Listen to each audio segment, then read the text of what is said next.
देवली स्थित श्री राम मंदिर में पूर्व सांसद रामदास तड़स को श्री राम के दर्शन से वंचित किए जाने के बाद मंदिर के ट्रस्टी ने माफ़ी मांगी। समारोह और जानवर धारण न करने के कारण उन्हें दर्शन से रोका गया था, जिसके बाद जिले में तीव्र प्रतिक्रियाएं सामने आई थी। ट्रस्टी और श्री राम मंदिर कमेटी का शिष्टमंडल माफ़ी मांगने के लिए रामदास तड़स से मुलाकात करने आए और इंडोर स्टेडियम में उनके साथ उन्होंने चर्चा की।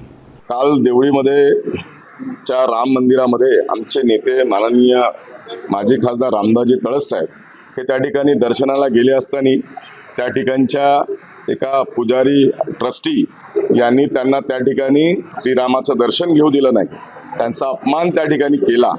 ही जेव्हा बातमी सर्वत्र पसरली त्यावेळेस सर्व समाज माध्यमांमध्ये आणि आमच्या कार्यकर्त्यांमध्ये असंतोष निर्माण झाला होता। पण काल रामनवमीचा दिवस होता त्यामुळे आम्ही सगळे शांत राहिलो।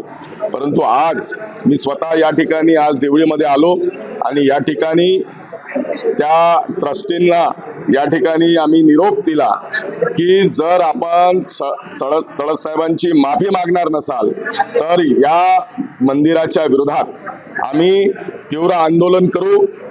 त्याचबरोबर या देवळीचे आमदार राजेश बकाने यांनी या ट्रस्टीच्या विरोधात काल माननीय तळस साहेबांचा जो अपमान झाला त्यामुळे माननीय देवेंद्रजींना पत्र कालच आज त्यांनी पत्र दिलं आहे की या श्रीराम मंदिर ट्रस्टचा या ठिकाणी चौकशी करावी आणि हे ट्रस्ट बरखास्त करावं, त्या ठिकाणी प्रशासक लावावा अशा पद्धतीची सुद्धा या ठिकाणी आम्ही मागणी केली आहे।